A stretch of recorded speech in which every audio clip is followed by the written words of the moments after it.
Avast and welcome, you scurvy curs, to the very fourth Back Pocket Game Club. The Game Club is where we pick one game a month to play through on stream, and at the end of that game, we go deep, full spoiler mode on that title. Break it down as much as we want. I am Nick Richardson, and I am joined by Angus Ronald. Ahoy!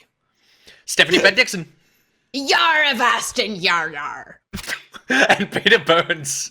Hello. YARRR, Avast, and YARRR. YARRR. Good. And it is the July Back Pocket game was Sea of Thieves, A Pirate's Life. If you couldn't guess, a Pirates of the Caribbean themed expansion to the open water sea, I want to say MMO, Steph, developed by Rare? I wouldn't say MMO. It doesn't follow an MMO kind of quest thing. I'd say shared world adventure game. Oh. And also because there's only ever like 6 people to a server. Yeah. Or 6 ships to a server. Yeah, no, okay, I reckon that's definitely a good point. But speaking of Rare, this Game Club episode, sponsored by Timothy Chu, the rarest of the rare. Timothy is a self-described builder of worlds and designer of avatars, and so rare is a talent like his that we can't think of any better way of honoring him and his legacy and fulfilling our Patreon contractual obligations by having him sponsor this episode of the Game Club. We say thank you, Timothy, for helping us not resort to piracy in our own lives and sponsoring this episode. All right. Let's hoist the mainsail in the good ship pocket and get into a pirate's life. Upon talking to the castaway, we discover that the very fate of our watery world hangs in the balance. To save it, we must travel across, below, and beyond the Sea of Thieves, traversing a series of tall tales on our quest to save our home from the tentacle clutches of Davy Jones. Peter was the lead on the game this month, which, Pete, you streamed in its entirety on Twitch.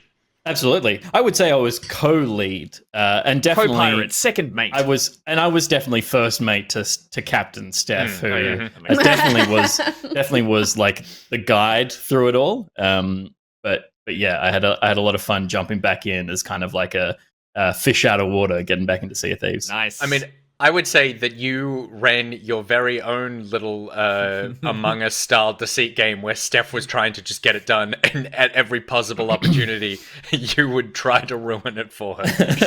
I certainly... I wouldn't say he's like the best pirate that I've ever seen. Okay. But I would say that he is a pirate who enjoys focusing on things that are less fun. So it's basically that's got to be the most distracted pirate I've ever seen.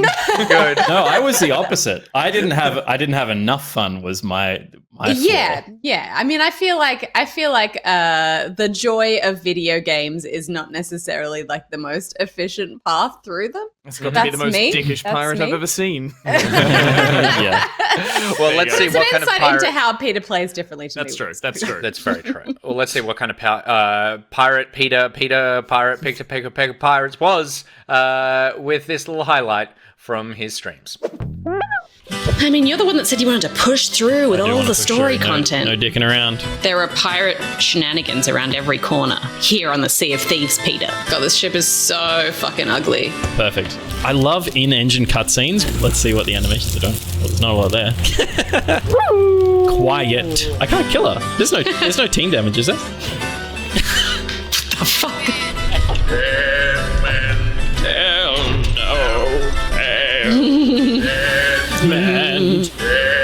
Man.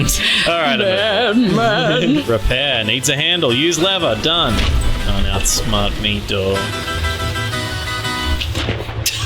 I just can't jump.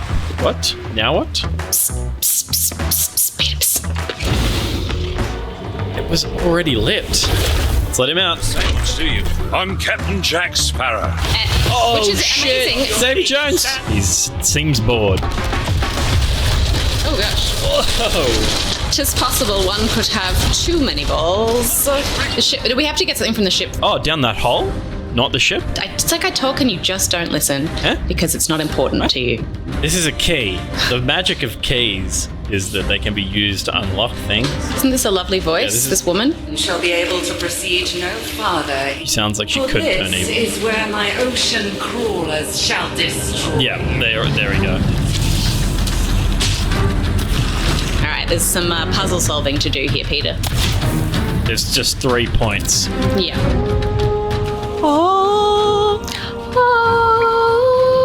What the fuck is that? What the fuck is that? Stop it. Why is this fight still going? There's the hut. Oh, hello. Fire this cannon. Did you load yourself into Yeah. it? Fire. Yes. Look at its tongue. Oh, I died. I'd like to think I did some damage. Yeah, she mad. She's angry. And for good reason. Oh, she's a siren queen. I'm dead on the surface. Fuck, I got knocked off. Oh, shit. She's coming back. She's hitting you. Oh, you saved me. Fucking die, bitch. To avenge you. See, how fucking sad is that? It's really sad. I think it's really sad. It's a video game, and that was a mermaid, so I don't care that much. I'm just trying to empathize with the narrative, Peter.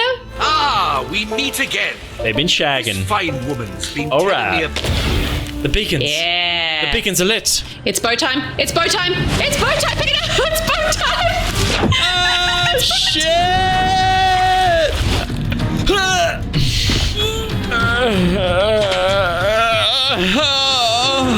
No! Yo ho, a pirate's life for me. This is so cool, man. It's your favorite line. you're in one. Oh my goodness. Let me eat my fucking banana. Christ. What I hear, the so-called Sea of Thieves. That's the name of the game. Trading company. I hope Yes. there's no more of those sirens with the pole arm things. Because But how do you feel about levers? this is a different kind of lever. I'm okay with this. Bring it all the way Goes over, back. and we can just step onto it. Yeah. No, we can't. Part of the ship. Part of the ship. Part of the crew.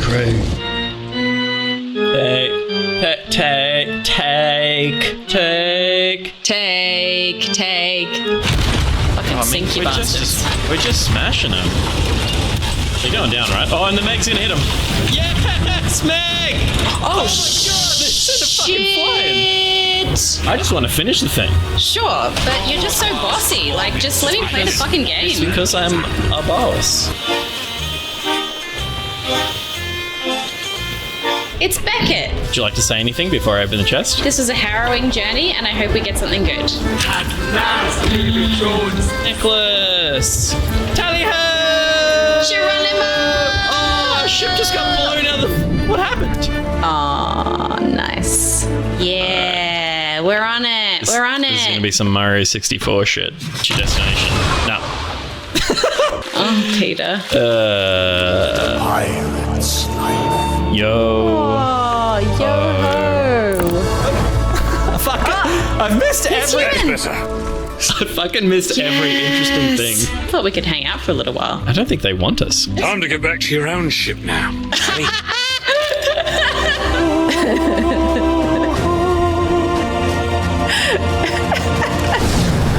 And that was the end. We all saw it, right?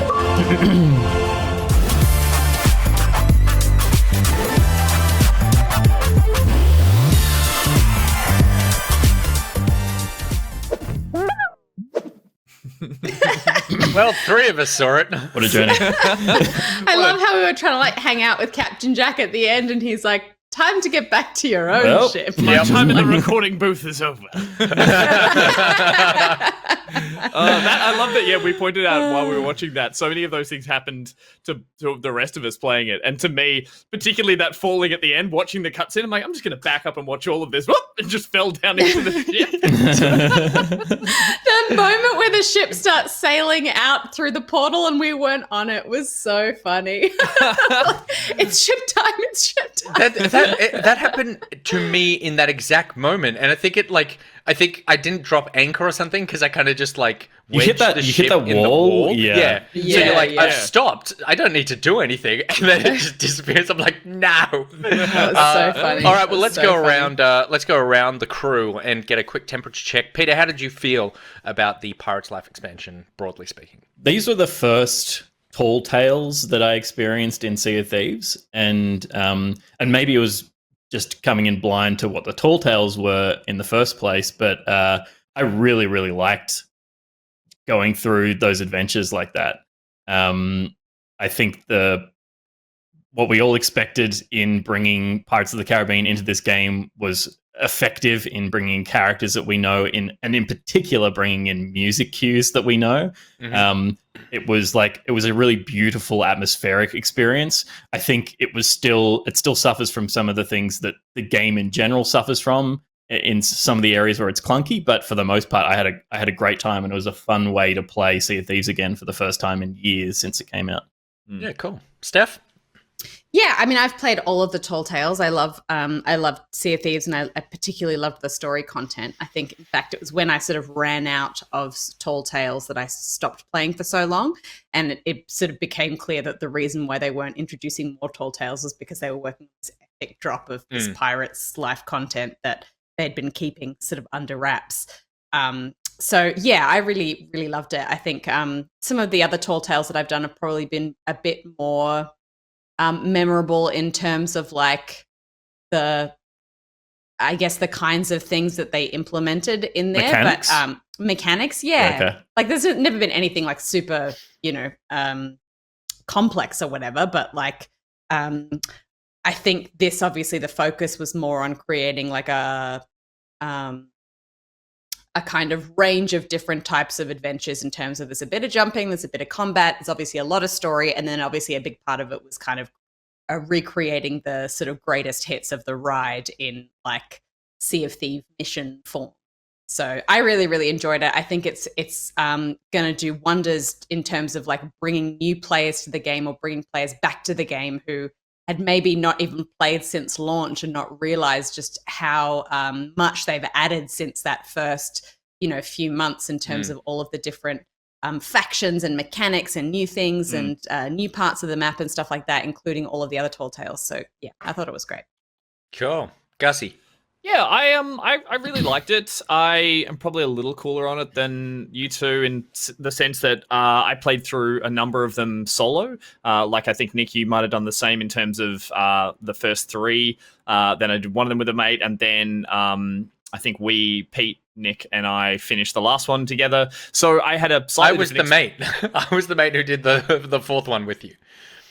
Yes, We did the fourth one together, and then you, me, and So Pete then, did the sorry, fifth the third one I did with another mate halfway through who jumped in. Sorry, yes, there you go. But so yeah, I kind of went the whole gamut of having. And I was that boy.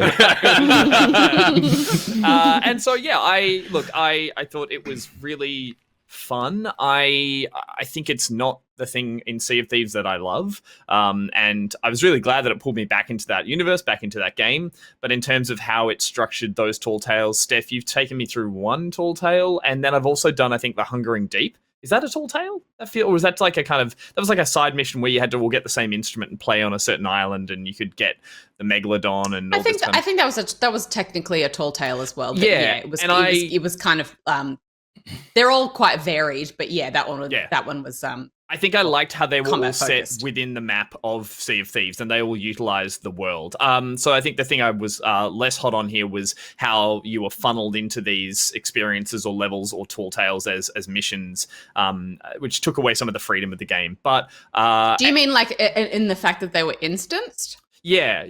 They were instanced, and also that they were in kind of like narrow path or sort of linear paths versus like go to this island and find Jack's amulet or something while doing clues. Kind of the Tall Tales we did or in the past have been a little more like open. They seem to be like you get a map and you have to do a bit of deducing yourself and that sort of stuff. I know you'll have much more experience than I on this, but these definitely felt like a ride, which is, I'll talk about that more, but which suits the idea of taking Pirates of the Caribbean and making it a little linear experience.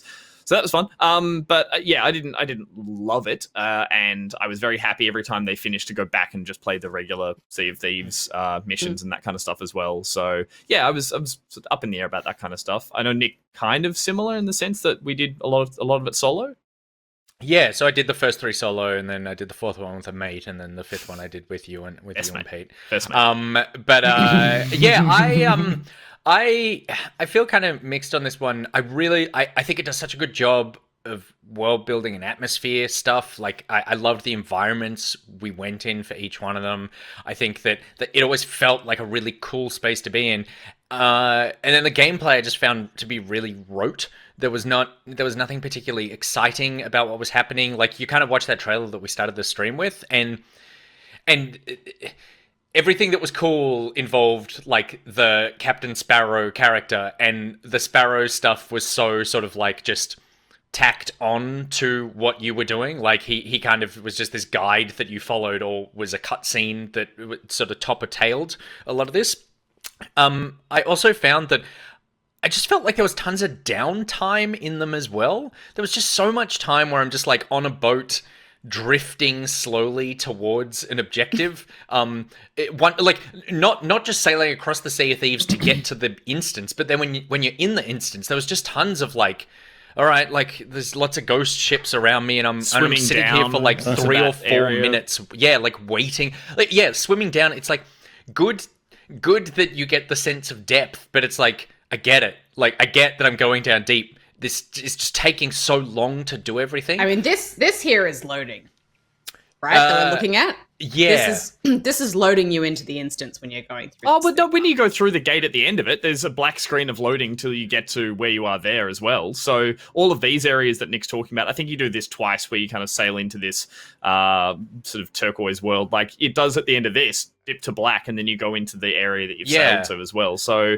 yeah, but I feel like this to me, especially because you do this twice, this to me looks like it's covering loading. Like even if there is a loading screen at the end, it feels like it's loading an instance that it could be. But even beyond this stuff, I feel like even when I was in it, there was just lots of space between interesting things. I think it felt like oftentimes I was in an environment built for a ship and I was running around, or something like that. Like it felt like I was a very small thing in a big area.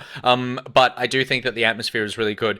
But I'm thankful for this, that it got me back into Sea of Thieves, because like playing with you guys and just playing the actual Sea of Thieves stuff is just so much fun, and it is such an enjoyable space to go in. So if it is just sort of like initial taste, then you know it's done its job. Steph, you were saying that, like, obviously you've played more Sea of Thieves than us or nearly anyone alive. How does the Pirate's Tale stuff?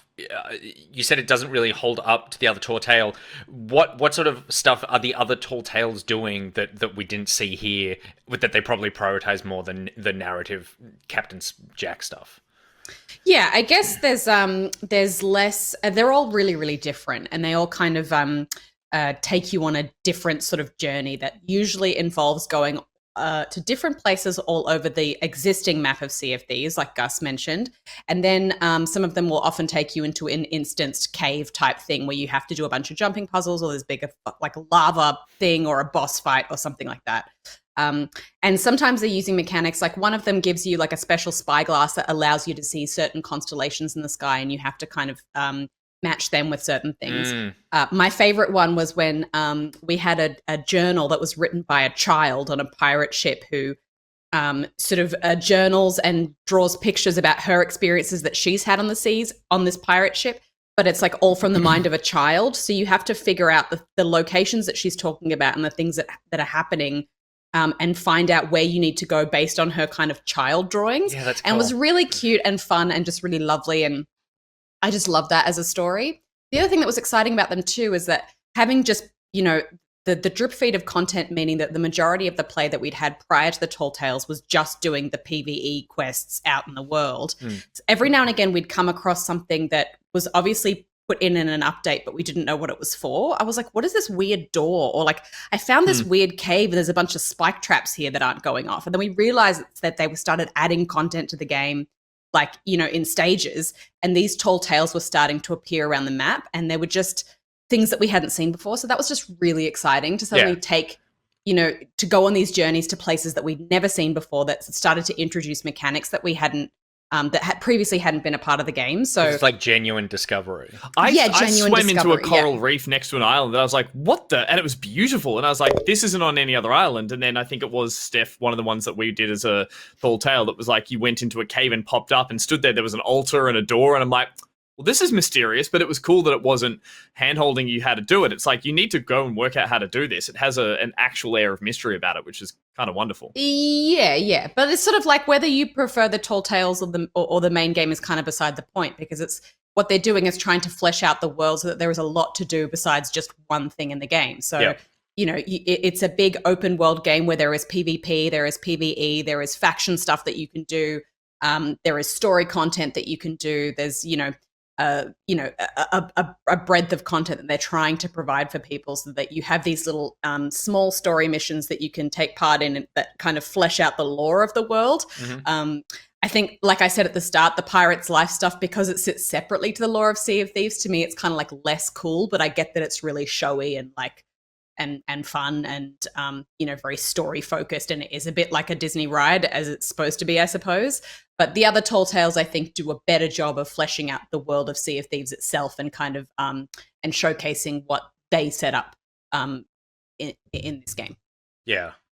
I think Funky Smell said in our Discord that the game kind of the Sea of Thieves thing does the job of getting you into the game, because she said that I was feeling gross today, so I had a fun 7-hour solo session with occasional husband drop-ins, managed to survive multiple skeleton ship attacks, a ship hijacking, a couple of mega shark attacks, and a kraken without sinking once. And I feel like this sort of stuff that's the stuff that I really loved about Sea of Thieves getting back into it. I think that it seems strange to me that they were relying on story as being the main thing here, of like the IP was supposed to do the big additional heavy lifting of this, but the story didn't really engage me particularly hard. And when I think about like other, like, I know it's not an MMO, but if we say like expansions that get added to games, there's generally like a really big hook mechanically that comes along with it, and that felt like it was lacking with this. That it was lighting lanterns. It seemed like lighting lanterns with green flame or pulling levers were the two things that, like, mechanically I felt like I did most of my time. And it wasn't until that massive ship battle in the 5th one that was actually, like, I feel like the coolest moment, where it actually felt like it had a sense of scale beyond just the environment. Interesting, because I found the 5th one to be like the least interesting to me. To me, the ship battle was just like, I feel like I do this all the time, in the sort of random things that you can do in the world, those ship battles. Yeah. So for me, I really enjoyed the sirens are the coolest thing that they've added to the game, I think. Recently, they're just like a cool new enemy. I love the lore around them, and I love that whole fight. Huh? Mermans? Is that what Mermans. the sirens are? Yeah. The sirens are, yeah. Right, okay, yeah. Gotcha. The Mermans. So I really love the lore around that. I love learning about the lore of the crying chest that has been a big part of the game for a long time, and learning about that. I loved that big fight with the Kraken and everything, and so all that stuff to me was the coolest part, and that was kind of like separate, really, to the Pirates of the Caribbean thing. Yeah. To me, I wonder how hampered they were by Disney and how they were allowed to use that IP. And they tried to incorporate it in a way that he's there and he's kind of leading you through. But I imagine you can't play as Captain Jack. You can't, have him doing anything that is going to expand the lore of the Pirates of the Caribbean outside of what Disney want them to do. And so maybe, a lot of that was to do with the fact that they were kind of restricted in how they were allowed to use that stuff. And it was more just like a showcasey thing. Yeah, that's a good point, because it's kind of like, if you can't expand the universe of pirates, and this IP can't really expand the Sea of Thieves universe because it's such a standalone thing. It's like, at the end of it, everything needs to reset back to normal. Yeah, we've just come back to the start, and that's, I think that's what it felt like. Is that, like, I went through the story, it finished, I'm like, oh right, he's just saying, I just got him his boat back, and I was like, but there are lots of You're boats welcome. here. You could have taken any of these boats. So It's not like the Pearl. Not the Pearl, mate, not the Pearl. Yeah, it's funny, isn't it, as well, in the sense that with the IP, it's like, the thing we're doing, or that we're seeing here, is that Disney are taking Pirates of the Caribbean, which is a ride, a very old ride that has all these lovely hallmarks about, like, the dog with the key in its mouth and all these things that are really, really, really old school. And then obviously they turned it into a film series. They added all these extra characters, these storylines. And so the thing that I found a bit, I don't know if I found it strange, I just found it kind of at odds with itself, is that some of this DLC or some of this expansion is really obviously leaning hard into the old Disney ride. You've got, even I think they've grabbed the audio from the ride when you go in it, and that's the dead cool. men tell no tales. The continuing dialogue of that, the talking skull on the top of the door, like that's the Disneyland when you go there, all that kind of stuff. And then obviously they then had to kind of like get the Johnny Depp Pirates of the Caribbean story in there as well. And for someone who's seen the films a lot, I know, Steph, you love them, and we talked about them earlier this month. It's kind of like this weird shoehorning him into the ride and then shoehorning the Pirates of the Caribbean into Sea of Thieves. So I found there was a bit of a weird double up there in the sense that I loved these moments. I love the stuff that was, I think, like the first mission and maybe the third, where you're actually going through the town and you're seeing all these little homages. In Tortuga? In Tortuga and all that kind of stuff. And it's like they're actually singing the Pirate's Life for Me, all that kind of stuff. But I found, like, that was wonderful. You literally are at one point, like, on a boat floating through a tunnel like you're on the ride.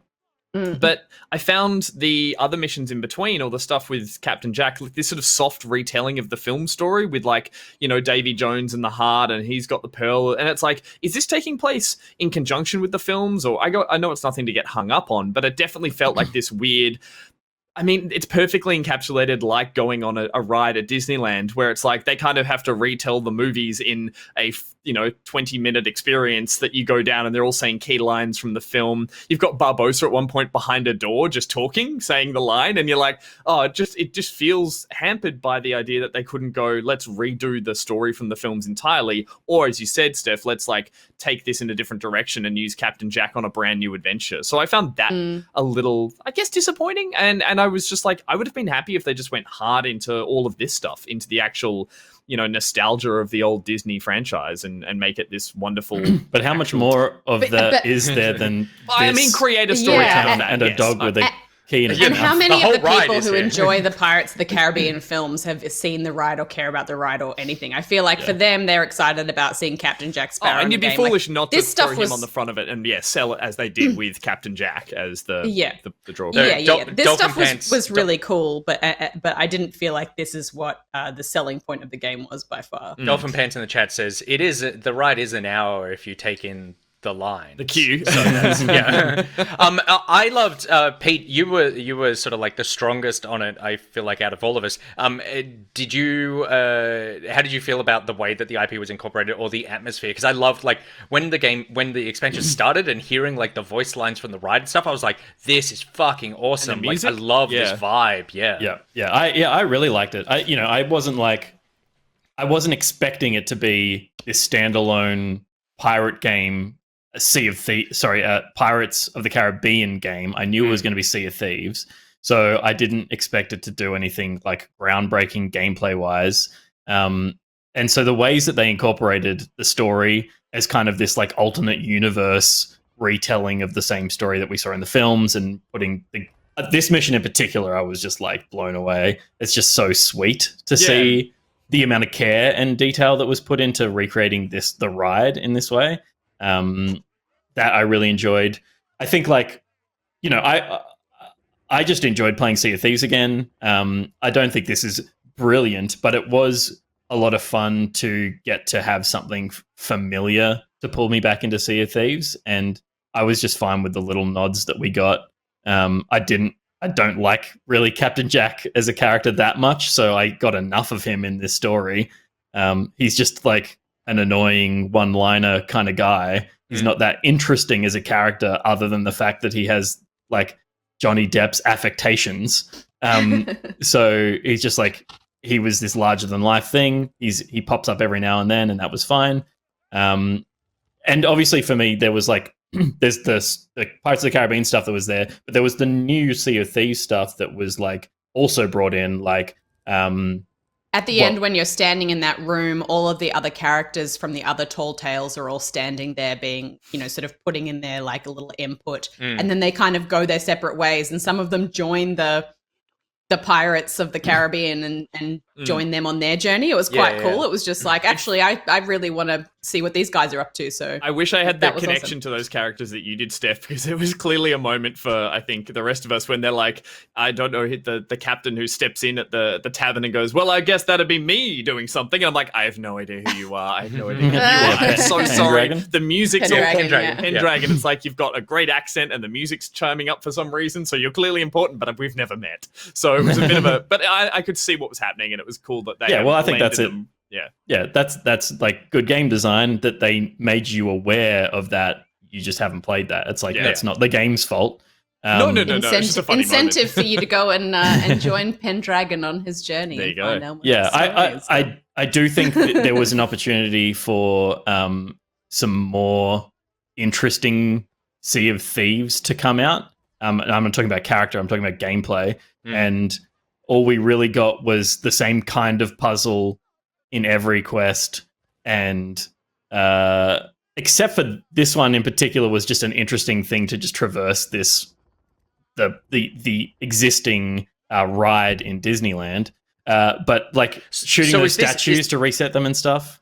This is the ride, because I've never been to Disneyland. Well, it's a boat pretty ride that perfectly goes captures through the boat ride. Yeah, it's a boat ride that goes through a canal and things are happening on the left and right of you. And then at one point there's a gunfight across, and the audio here is the guys kind of singing this high pitch like "ha ha," and it goes on. And I got stuck on this puzzle for a bit. I'm like, shut up! It's not helping. But it's the most and there's the boat there, kind of in the way. All the lines and stuff are from the ride again in here, beyond the dead men tell no tales from the first mission as well. Yeah. So all this stuff is like, if you've been on the ride, you're in it right now. You totally recognize it. You're in the ride. But yeah, things like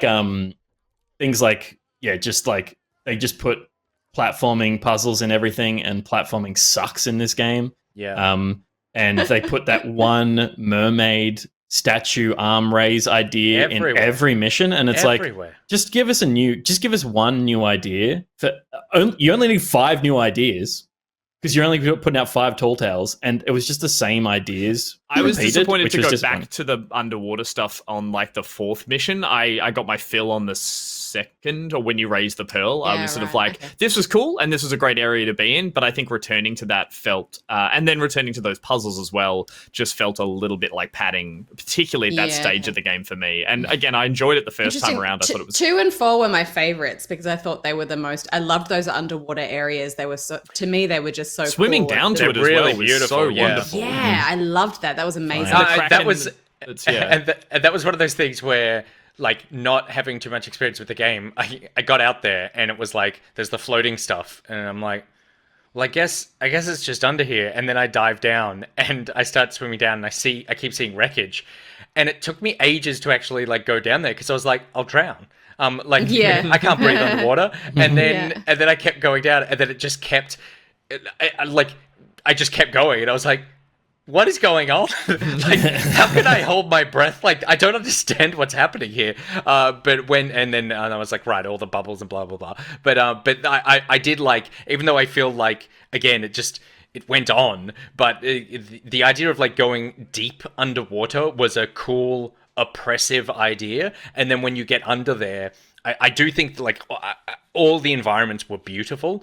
The look of everything was awesome. I liked the new enemy design as well, like the sort of the ocean crawler and the phantoms and stuff. Yeah, the things that with the electrical stuff. It was nice at least to have things that were different to fight, because the combat. Yeah, you're right. The mechanics of the game with the lever and stuff like that. That was all really basic. And the combat in this game has always been really frustrating. There was one of the Tall Tales, I think it's the Gold Hoarder Tall Tale, ends in a boss fight that is one of the most frustrating things I've ever. You mentioned that was the one you just kept. You thought it bugged. I think. Oh my god! I thought it bugged, and I looked it up, and everyone was like, "You're going to think this quest is bugged, but no, you just have to keep hitting him for like an hour." I love the enemy design. And Gold Hoarder, he turned up again, right? He does. Yeah, there's a Gold Hoarder. Yeah.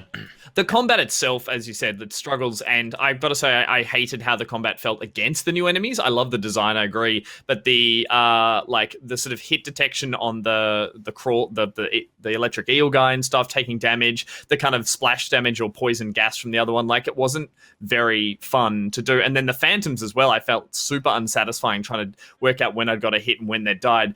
All in comparison to the fact that yes, everyone's bored of the skellies, and that's what has been the main enemy type for the majority of the game. But hitting them feels satisfying, and killing them feels satisfying. They're little like pop into skeletons, so pop into bone. So it's kind of like I struggled with that part of it. As I like the big guys. I like the big guys. Yeah, they really were more satisfying, and you could dodge their AOE a little more. And the way they did the little force field thing, like find the guy who's creating the coral force field around one of them, I thought was clever. But yeah, no one's felt satisfying to hit as the skellies. So I think that's that. I think it's just down to the hit sounds, right? It's like, I know the phantoms have existed before this expansion, but this was the first time I really fought them. And the fact that you hit through one of those and it goes, instead of going, yeah, totally. Even hitting it's crunching up a skelly. It's like, it doesn't feel like I'm hitting him, and then all of a sudden they go, blah. Yeah, fantastic way. Do we know if they're adding these ocean crawlers and stuff to the rest of the game? They're on the already islands in there. and stuff. They're already in there. Yeah. Okay, cool. The sirens, those staffs as well, those tridents. Yep. And all of these enemies are, and the ghost pirates as well, are all throughout the game. So when you go to do your regular quests, you land on an island and you're like, oh, I'm just going to start digging up these chests. And then suddenly it's like, bam, ocean crawlers, ghost awesome. pirates. That's everything. good. I like that. I really like this weapon as well. I would love to see them, because I don't think the sword combat is fun. I would love to see them do more interesting things with weapons as well, and not just go like, you just have a blunderbuss or a flintlock. It's like things like this that have like, this has a charge, so you can do more powerful attacks if you're patient and line them up. There's splash damage. Like, this is just a cool, very different type of weapon to put in there. And the throwables as well, which I know were introduced before this. And but they're it's fun cool to about play it with. too, because you don't have team damage when you're in a crew with Sea of Thieves. But if you're using a blunderbuss, a blunderball or a flame ball, that does damage your enemies if you throw that. And it's the your same teammates, with this, you mean, yeah? Your teammates, sorry. Yeah. If you use those near them. And it's the same when you damage one of these enemies with the trident or whatever, and your teammates are there as well. So it's like hard to try and right. You're managing friendly fire as well. Manage sort of damaging the enemies without damaging your teammates as well. So I just wish you could eat a banana while you held one. Having to drop the staff to eat was such a pain. That was annoying. That's really frustrating. Well, and that's kind of like where you can see that they've gone. The weapons you have are like, you've got swords and guns, and those are your weapon slots. Like you have a sword weapon slot. So anything else you pick up is like, you aren't supposed to keep this. But I feel like I would like to go, you've got sword and gun as your base, but then it would be cool if you hopped on a ship and like with your crew, and one of you have this mermaid stuff that you got as a reward for beating this tall tale or something. Like, they're like exotic weapons or something that you get for completing quests. Even just another equipable slot, even though it runs out. Totally. I think the problem is, because it's quite OP, that weapon, then people would just get ganked. Yeah, like, I'm totally think okay everything they do in the game that stops you from getting cool stuff is to stop people from getting ganked, because there's a weird balance with this. There's a weird balance with this game of people who just want to play it for the PvE stuff, and the people who just literally want to play this to just kill people, and it's just trying to manage that balance within the world is hard for the player, that's a good point. Because they get good at it too, like getting jumped by people who know how to do it. They know where to wait for you when you come back on your ship, and they're hiding and they're already throwing down like the flame bomb on the bottom, so when you spawn in, you're like, you literally can spawn in off the ship of the damned and be wiped out straight away. I also like the idea of them. People were even asking for PvE servers at the start, but I think the problem with that is then you're kind of getting a bunch of PvP people kind of, just looking for people to kill, and they'd all end up in a server together, and it'd just be a fight arena as opposed to the interesting dynamic of piracy on the high seas. Yeah. And I don't enjoy getting griefed, but I enjoy the idea of knowing that when I'm out doing my stuff, I could get set upon at any moment, and that's what makes the game exciting. So you need the balance for sure. Yeah. I just wanted to say, like, I actually quite like the idea of there being power weapons and them being attached to this slot that you have to pick up and drop, and and that kind of thing. Maybe it feels a little bit frustrating the first time you pick one up, but if there were multiple different versions of a power weapon, I think that's where it could be an interesting part of the dynamic to the gameplay. Is like, because you can take this thing and take it back to your ship if you find one on an island, and so you know that you've got, just like you've got X amount of cannonballs, you've also got a trident. If you get into PvP, it's like you've brought that along specifically for this fight.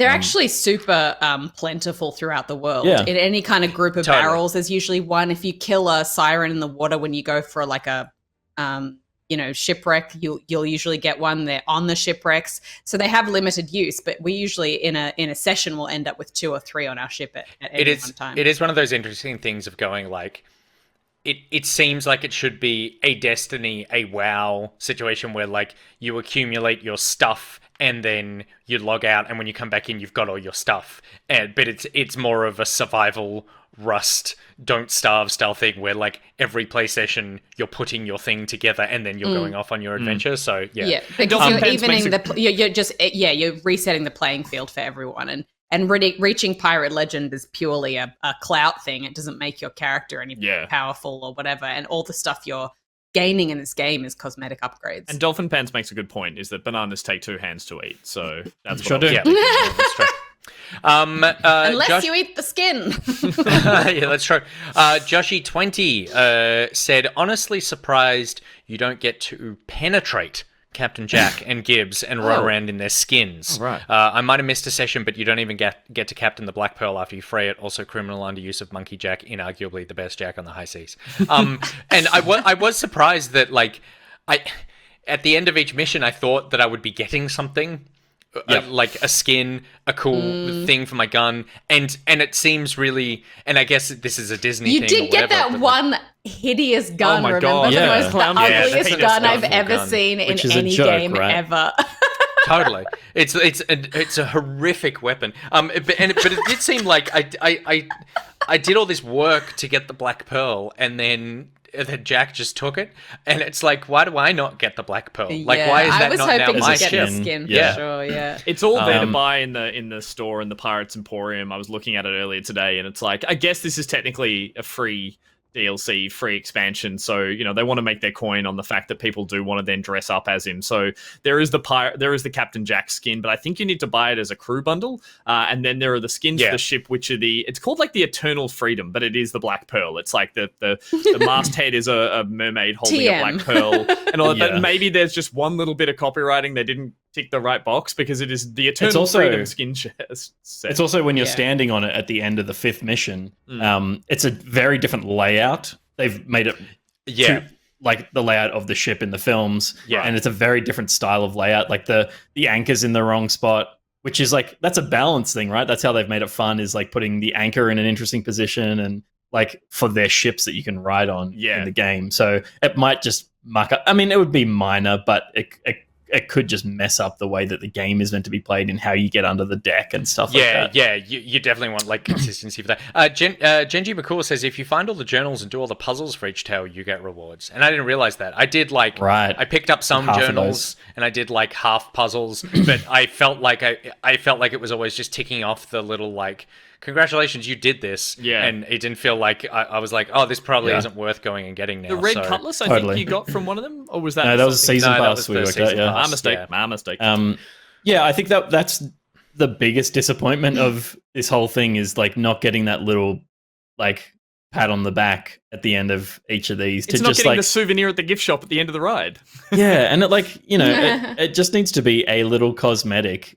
And yes, of course, if you do the harder puzzles or the more hidden puzzles and stuff, you'll get rewarded for that, and you should get rewarded for that. But I do feel like they should have had 5 items slotted aside for like, you finished each tall tale you finished, you get a little piece of like a black. A Pirates of the Caribbean. Outfit. you get Monkey Tattoo. Jack, you get Captain Sparrow. Not even something. Thing, maybe just like a little, you get the whatever like shit cosmetic that's like you get a little headband with the dangle or something like that. Anything. But they are like, nope, this is all paid for. It looks like all the cosmetics that you can get from doing the extra stuff is like all of the musical like weapons and stuff in ghost form.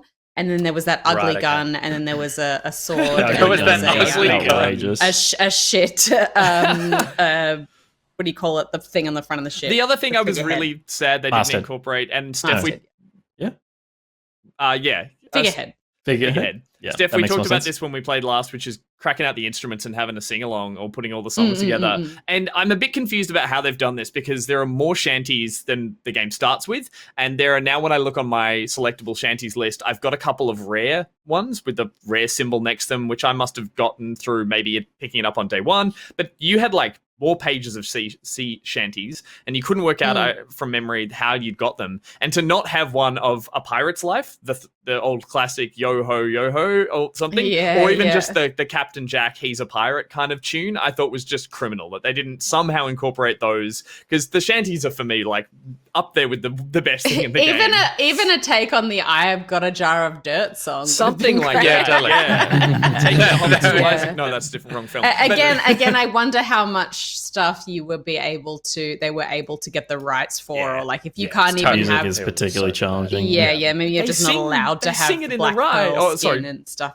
Yeah, they were singing it in the level. Like, I just don't know why they didn't put that one in. Yeah, fair Meg's enough. Not Dead said you do get the Yoho one as well. I feel like the combination in the Five Tails. So Okay. talking about this stuff, it is interesting that like you get that shanty when you get the commendations or Five Tails. It is interesting, I think, that like how much that- we don't know. how much we don't know, but because it doesn't set a path Promote for you that, to do this. yeah. I there's no sort of like get this because the way that each one is set up is kind of like stand on the beach for 15 minutes while you listen to the outcast talk to you, and then go and do the thing. And there's not sort of like a I'm not looking for a battle pass style thing, but just like a guide that's like, here's the things that you could be doing within this. It's always like they're so segmented. Which that, the commendations should do, but don't necessarily clearly show. Exactly. And yeah, it's like if I miss one thing in a playthrough, I don't want to do the first half hour of these again. Like, I'd like as much as I enjoyed them, I never want to do them again. I didn't find them particularly like thrilling in the sense that like, oh, I need to show a bunch of people this one and this one and this one. It's like, I mean, maybe three, maybe the one where you're going through the Tortuga or the town Tortuga. or that thing.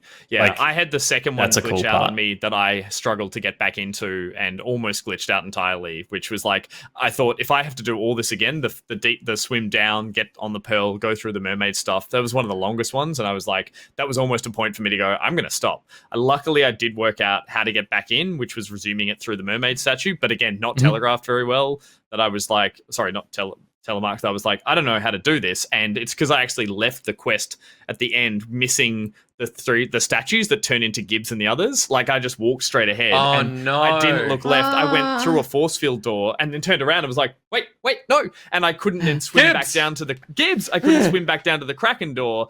I drowned myself. I wound up back on the ship, and I was like, I'm going further backwards. And so that I had to kind of deduce, and I think I mentioned to you guys, I swam down, found a mermaid statue, resumed quest, and then had to fight her. That's after I hard turned off the console as well, and then sailed back, swam down, found the mermaid statue. So again, that's on me, but it was just difficult to understand how it was trying to... But I do think that, like, because I had to quit one halfway through, and I knew that you could get back to it using the statues. Now, I may have missed this, but when I started the next day, I thought that there would be a statue next to the outcast or where the books are, where it's like, resume this, a ghost statue appears, and I'm like, bam, do that and jump me back. And it's like, no, sail back. You have to sail all the way back to the mission. Swim down to the bottom of the ocean and then go to the statue. And it was like, wow, just resuming this is like took me 15 minutes. And that was like, Jesus Christ. Like, and it gave me an incentive of like, okay, you need to plan your time better because you cannot stop one of these mid quest. But I feel like it's consistent with anything in this game. Sea It's of just Thieves, like yeah. it's such a An idea takes an hour So- to execute. because because they've made a decision to make everything so manual and the way that you do it all. It's like like even just they only just introduced, I think, halfway through the Tall Tales when they started getting quite long and complicated, the ability to save and resume, because there was some that it was just like you would die in there and then it was like spawn back on your ship and you're like, right. oh man.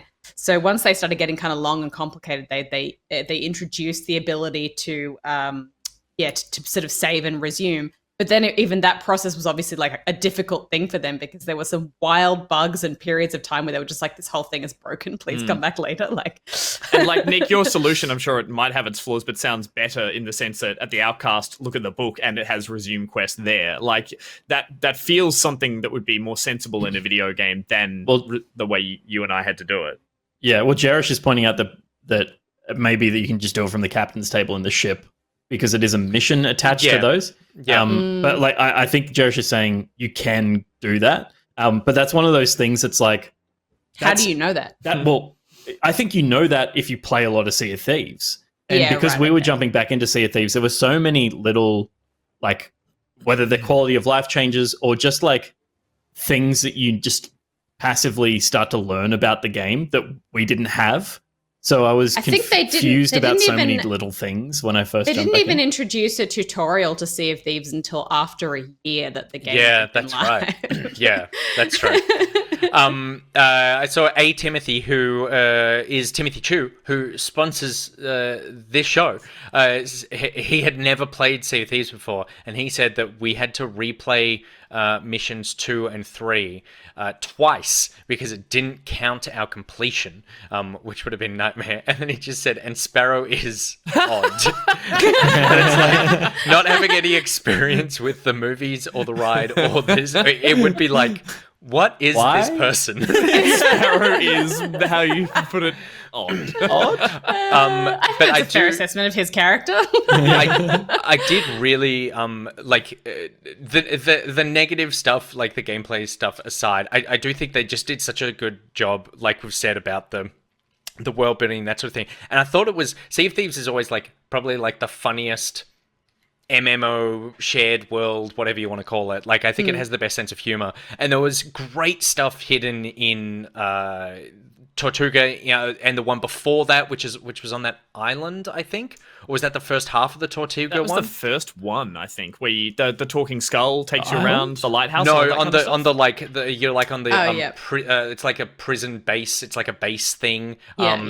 Anyway, and then you fight all the ghosts on the beach. Yeah. But there was a skeleton in there, like in a jail cell, and it had its arms. There were just two skeleton arms on the bars, and then at the back of the cell was the skeleton with a cannonball in its chest. And I was like, that's like horrific if you think about it, but very funny. It's just like a piece of visual storytelling. Good grip. Skelly's got a good grip. He's got a good grip. Those little moments and stuff were great. I did find speaking of Captain Jack, and Nick, you and I saw this near the end as well. It's like I was a bit sad to see that a lot of his instances of like performing and doing these little moments, he tended to fade in and out on our game a lot, and that was for a lot of the game. So he'd be like talking, and then he would just disappear. When you first let him out of the jail cell, it glitched out on mine. I don't know if it's a glitch, but he just totally disappeared, and I just had to follow the sound of a voice until he appeared upstairs. And again, I understand it's tricky. That wasn't a glitch. That was just a choice. I think they didn't want to have to animate him going all the way through, so he kind of like as a ghost phases in and out. Maybe that one, but definitely later on when Nick and I were playing, he was just like, he disappeared while he was talking, and we're like, okay, and then he appeared somewhere else and has to like move him around the map, and some of it felt a little wonky. I still feel like it's still what Steph was saying, because every time he disappeared, it was like he was running along a beam, and then he would disappear and appear on the next beam, and they just didn't want to animate him jumping over the beam, because that's a totally different thing than just like a normal run cycle that they could do for him. All right, well, how about this one? This guy on the beach totally glitched out for me, and I had to restart it because he would disappear and he wouldn't come back. And again, I'm not trying to poke holes in it, but there were just some moments that for me felt like the ride had broken down a little bit. And for this one in particular, his voice line of like, I'm going to kill you or whatever, just kept playing. And I stood on the beach, I walked around. No, that was intentional. I was waiting for the Disney guy to come out and just be like, sorry, mate, and just turn a key and just like reset the ride. Because I was like, this is not right. And yeah, again. It's like when you're at a carnival, and like when I was a kid and I never wanted to go on the bumper cars, not because I didn't want to bump around and get hit by people, but I never wanted the guy to jump on my bumper car and like have to push me off the other bumper cars. And I was like, I'm too scared of that 19-year-old kid. Steph, do you reckon that this will do a good job, because you said like the Sea of Thieves didn't even introduce a tutorial for so long. Do a good job for onboarding new people to the game, who are interested in the IP, because I do think, in some ways, it's like, even though it's not the strongest thing, it's good that it's like, well, if you liked this, you're gonna love the rest of the game because there's so much more fun out there for you. Yeah, definitely. I think, again, I think there were so many people that jumped onto Sea of Thieves in the first, sort of month of launch and was like, this is all you can do. This sucks. And then, the people that kept playing, were rewarded with content updates quite frequently in the years that followed. And it's obviously, you see the numbers of people that are playing it and the community that's around it. It's a hugely popular game that continues to grow. So it's obviously still doing great. But for those people that are unaware, I think this was such a great way to actually bring them back into the game so that they can actually see how much has changed. And I think it will do a great job of that. I think it's always going to be a little bit buggy and weird and have things that need to be tweaked here and there. But I think the fact that they've kind of doubled down on it being a game that is very kind of manually driven, it is kind of slow paced because you're sailing a ship with your friends in the open ocean, and that is where the focus is always going to be. It's kind of what sets it apart from other games, and that there's clunkiness that goes with that, but it's kind of also what makes it awesome. Absolutely. Like, it is a game that you have to like fall back into its mechanics. You have to relearn when you pick it up after being away for so long. And it's not a particularly complex game. You do get it, but you're like, oh, that's a quirk that I just need to get my head around understanding. Yep. But it's like, it's got such an identity because of it as well. Like, it feels like I'm playing Sea of Thieves and not any other game. That's true. And I think initially they didn't include a tutorial on purpose because there was a kind of I don't know, maybe feeling where with games like Minecraft or whatever, there was it made something more appealing if it didn't have a tutorial and you had to work it out for yourself. And I think over time they've realized that for this game, maybe that's not the right choice and you need to kind of show people what to do. Because a lot of people get in there and they don't know what they're doing, and then their ship sinks and they're like, what is this? Yeah. But some of those little janky moments and stuff, I feel they feel so much better at in the actual game, in the original Sea of Thieves quests and stories and all the way you encounter them there. I feel like some of them stuck out for me when they were tried to be forced into this sort of Pirate's Life linear version of it. Like that was the only thing I felt like the jank showed up a little bit more when you had these, like, the grandioseness of the Pirates of the Caribbean story being told around it. Whereas I totally agree with what you're saying, Pete. It's like getting to terms with all that stuff out in the open world when, there are no strings attached. It's like you're off doing whatever you want. It feels far more part of the world. Whereas as I said, it was endearing and I enjoyed it, but like having Davy Jones monologue and then I looked through my little port glass like you did and the character's just standing stiff on the deck. It was like, again, it's like, don't look too hard at the ride because you'll see all the flaws. But again, like, it was endearing and it was a fun way to do it. But I think it suits the actual game that RARE have developed outside of that better. And that's I think, what I want to spend more time in. Yeah, and I think like it's part of a great push from RARE to give players more things to do in the game. Yeah. This is never meant to be the thing that you spend. The game. Yeah, this isn't the game. This is like just another thing for you to do, and it's 5 1 to 1.5 hour missions, and then it wants you to play hundreds of hours of the actual game. Yeah, and it's for free. Like, you didn't need to pay for it. And Luglia in the chat said, an empty live service with promises to update is so often a lie that I never imagined it would actually happen the way that you say it has. And I think that that's totally true. Limbot sent us a message, and when I said, what are people's impressions of Sea of Thieves, I asked in the Discord, of a Pirate's Life, sorry. And they said, my friends and I started Sea of Thieves a few weeks ago. We played the regular game just to get acclimatized before starting a Pirate's Life. A few weeks in, we're having too much fun that we haven't even started. Sorry, I have no thoughts on the matter. That's great. And it's Jack like, is also odd. And it's like, that's like it's not going anywhere. It'll be there for you. And I would say even probably if you're happy to wait, play the other Tall Tales first. so that when you get to the Pirate's Life stuff, you get that moment at the end with all the other characters and you'll know what's And it happening. actually- That's what I'm means going to that. do. Yeah, totally. That's what I'm going to do with some friends of mine I introduced to the game a few weeks ago. They were getting so into all the shenanigans that you can do outside of it that I thought, like, I was like, does anyone want to do this like more linear story thing? And they're like, not really. And I was like, okay, we'll keep doing this. And if anything, I'll probably go and do the other Tall Tales first, just because they feel more in tune with the actual original game. So yeah. I totally know where Limbot's coming from. Yeah, cool. Yeah, my only advice for people who are getting into Sea of Thieves is just, I mean, there are people who play solo and really enjoy it. I have never enjoyed this game solo. For me, it's a game that you play with friends. Yep. And the other thing is that you just have to factor in that anything in this game takes a really long time to accomplish. So you need to factor that into your like gaming schedule and know that you need a decent amount of time, because not only do the missions take a long time, but you just get so waylaid on the way to anything Totally. that it adds time to what you thought it was going to take. But I do think I agree with Limbot, and that like this got me back into the game. It's still installed on my system, and me, the person who does not play games with other people, we spent a few hours all playing together, and not just the Pirates Life stuff, but just Sea of Thieves in general, and we had a ton of fun. And you can have a little peek at that fun right now. Did you vote on the quest? Do it I again? didn't do anything, Nick. Excuse me. Bling, bling, bling. There's no Bling, quest. bling. I only see. Oh no, I see. Come on, Nick.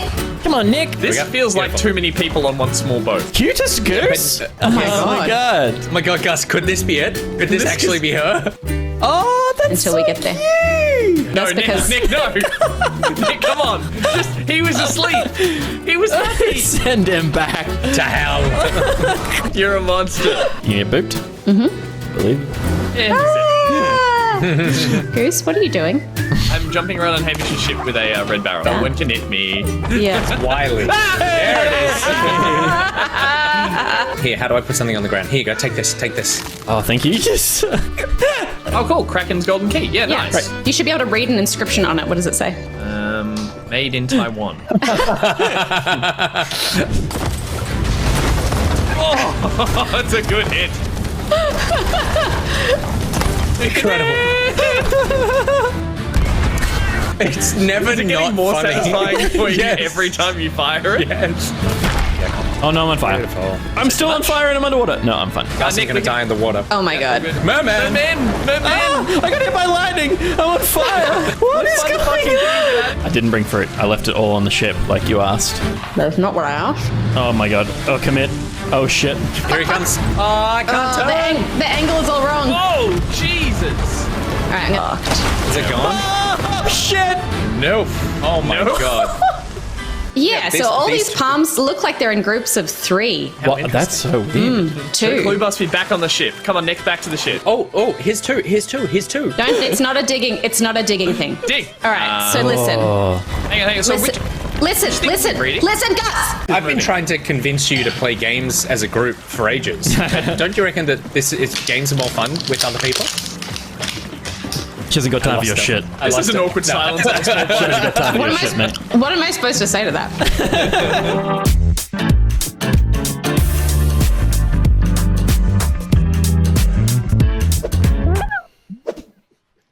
It was a good time. Get that captain some sugar, because she's angry when she doesn't have a crack. Well, the door was opening and we had 3 minutes. Release the crack for the captain. That was a very enjoyable time. So That was yeah, great. We I'm should do super it excited again. to be. Yeah, I'm so excited to be like back in this game. And Steph, I'm definitely going to go and do some more of those tall tales because With me?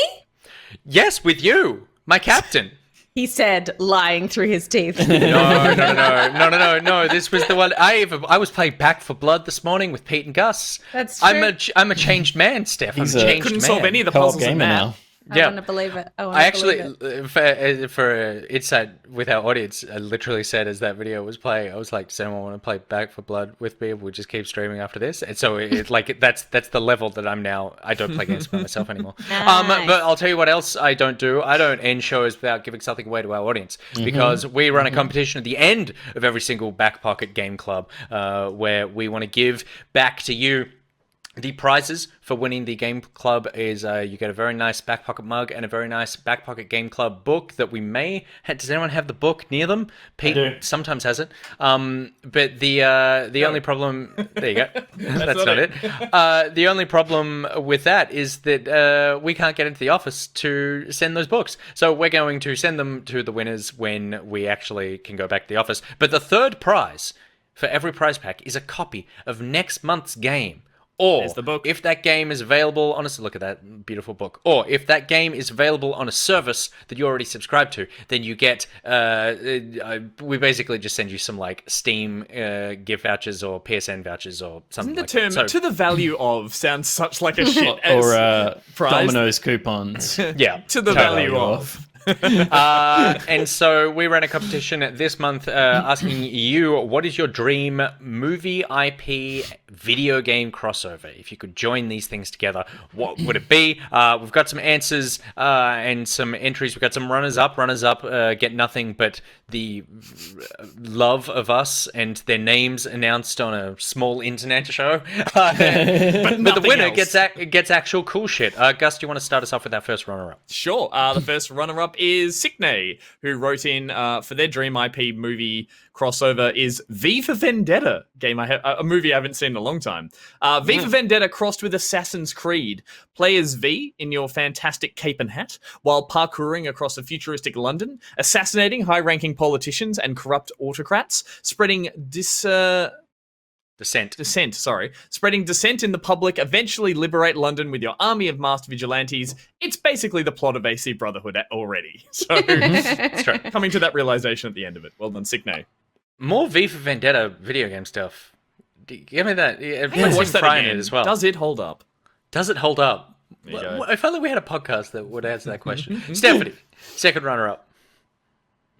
I was not ready. Oh my god! I'll do the Peter. second runner-up while Steph does her one. Peter. I've got one from Kate and Tim.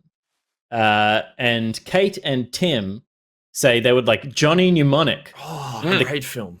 And the key mechanic would be being a cyberpunk adventure with Keanu that actually fucking works on release. Good.